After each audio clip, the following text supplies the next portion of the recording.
एक गांव में रामू नाम का हलवाई रहता था। वह बहुत ईमानदार और मेहनती व्यक्ति था।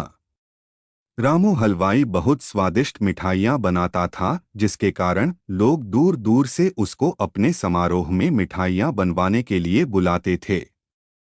एक बार पास के गांव के मुखिया के यहाँ शादी का प्रोग्राम था, जिसमें रामू को मिठाई बनाने के लिए बुलवाया गया।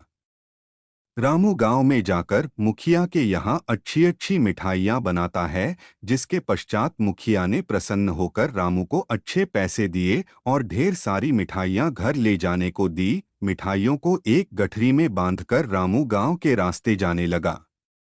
रास्ते में एक घना जंगल था और रामू को शाम भी हो गई थी और रामू जंगल से जा रहा था कि तभी अचानक रामू के सामने एक चुड़ैल आ गई। रामू चुड़ैल को देखकर बहुत डर गया, फिर डर के मारे वहीं रुक गया। इतने में चुड़ैल रामू को देखना खूब जोर से हंसने लगी और बोली, अच्छा हुआ जो तू आ गया, मैं कितने दिनों से भूखी थी, अब तू मेरा भोजन बनेगा। डरते हुए रामू बोला, यदि आप मुझे खा लोगी तो मैं कभी भी अपने गांव नहीं जा पाऊंगा और मैं गांव में नहीं जाऊंगा तो लोग समझ जाएंगे कि मैं इस जंगल से आया था और तुमने मुझे खा लिया तो तुम्हें हमेशा ही भूखा रहना पड़ेगा। यदि मैं तुम्हें अपने बदले खाने के लिए कुछ दे दूं तो। रामू की बात सुनकर चुड़ैल बोली, तू क्या दे सकता है खाने में जिससे मेरी भूख शांत हो जाए।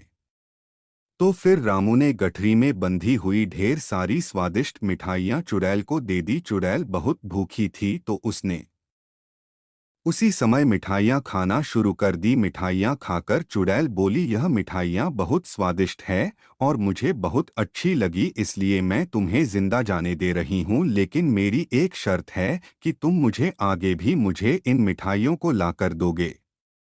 तो रामू बोला कि वह बहुत गरीब है और मिठाइयाँ बनाने के लिए बहुत सारे पैसे चाहिए और वह इतने सारे पैसे कहाँ से लाएगा ताकि और फिर मिठाइयाँ बनाएगा। रामू की है बात सुनकर चुड़ैल बोली, रुको, मैं तुम्हें सोने की मोहर देती हूँ, जिनको बेचकर तुम मिठाइयों के लिए सामान खरीद लेना और मिठाइयाँ बना लेना। इसके बाद चुड़ैल अपनी गुफा में जाकर ढेर सारी सोने की मोहर लेकर आती है और रामू को दे देती है। रामू सोने की मोहर देखकर आश्चर्यचकित रह जाता है और वह चुड़ैल से मिठाई लाने का वादा करके अपने घर चला जाता है। इस तरह रामू ने अपने दिमाग से अपनी जान बचा ली और यह सारी बात अपनी पत्नी को बताई, जिसके बाद उसकी समझदार पत्नी ने रामू को दोबारा उस जंगल से आने के लिए मना कर दिया। इस तरह रामू की जान भी बच गई और रामू ने सोने के सिक्कों को बेचकर अपना जीवन अच्छी तरह से जीने लगा। लेकिन रामू और उसकी पत्नी की बातों को उसके घर पर दूध देने वाले ग्वाले ने सुन लिया, तो वह वाला सोने के सिक्के वाली बात अपनी पत्नी को बता देता है। ग्वाले की पत्नी बहुत लालची थी, तो वह बोली कि आप भी जंगल में मिठाइयाँ लेकर जाना और चुड़ैल से सोने की मोहर लेकर आना। फिर वह ग्वाला जंगल में जाने को तैयार हो जाता है। दूसरे दिन ग्वाला खूब ढेर सारी मिठाइयाँ लेकर जंगल जाता है, जहां उसकी मुलाकात चुड़ैल से होती है और वह अपनी जान के बदले चुड़ैल को मिठाइयाँ दे देता है। फिर चुड़ैल ने उसे अपने पेड़ चुड़ैल उसे भी पेड़ के पास बनी अपनी गुफा से सोने के सिक्के लाकर दे देती है। ग्वाला भी सोने के सिक्के लेकर बहुत खुश होता है। जिसके पश्चात ग्वाला सोने के सिक्के लेकर घर आता है, तो वह अपनी पत्नी को बताता है कि चुड़ैल ने एक पेड़ की गुफा से उसे सोने के सिक्के लाकर दिए थे।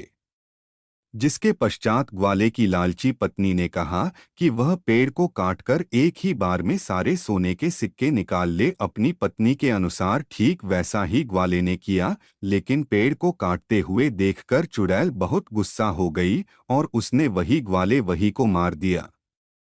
इस प्रकार ग्वाले ने अपनी लालची पत्नी के कारण अपनी जान गंवा दी।